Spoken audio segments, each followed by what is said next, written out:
তুমি কি জানো, কষ্ট সবসময় শাস্তি নয়, অনেক সময় কষ্ট আল্লাহর ভালোবাসার সবচেয়ে বড় প্রমাণ।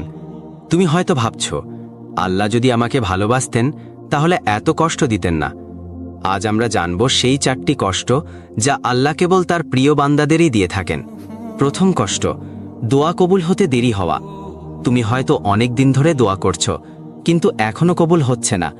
তুমি হয়তো ভাবছ, আল্লাহ কি আমার দোয়া শুনছেন না? কিন্তু সত্যি হলো, তিনি শুনছেন, শুধু তোমার জন্য উপযুক্ত সময়ের অপেক্ষায় আছেন। আল্লাহ চান তুমি ধৈর্য ধরো, আরও বেশি করে তাকে অনুভব করো। তিনি চান তোমার হৃদয় শুধু তার কাছেই নরম হোক। দ্বিতীয় কষ্ট, ঘন ঘন পরীক্ষা। জীবনে একটার পর একটা বিপদ আসছে, চারদিক থেকে হতাশা তোমাকে ঘিরে ফেলেছে। এটাই আল্লাহর ভালোবাসার প্রমাণ। ঠিক যেমন আগুনে গলে সোনা খাঁটি হয়, তেমনি কষ্টে একজন মুমিন পবিত্র হয়। আল্লাহ যখন কাউকে ভালোবাসেন, তিনি তাকে বারবার পরীক্ষা করেন, যাতে সে আরও পরিশুদ্ধ হয়। তৃতীয় কষ্ট, প্রিয় জিনিস কেড়ে নেওয়া।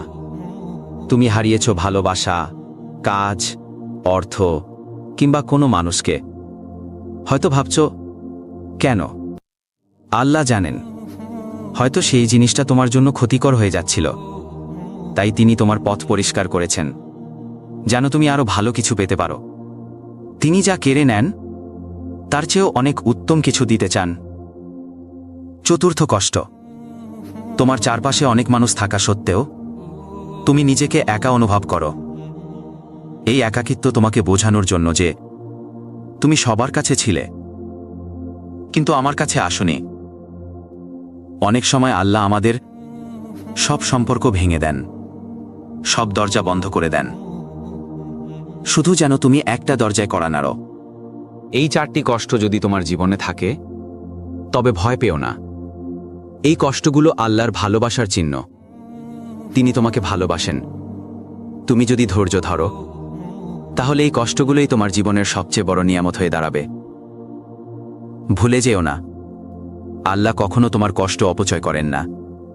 তোমার কান্নাও তার কাছে খুব মূল্যবান। আল্লাহ তোমার সব কষ্ট সহজ করে দিন। ভিডিওটি কেমন লাগলো তা কমেন্ট করে জানাতে ভুলবে না। আসসালামু আলাইকুম।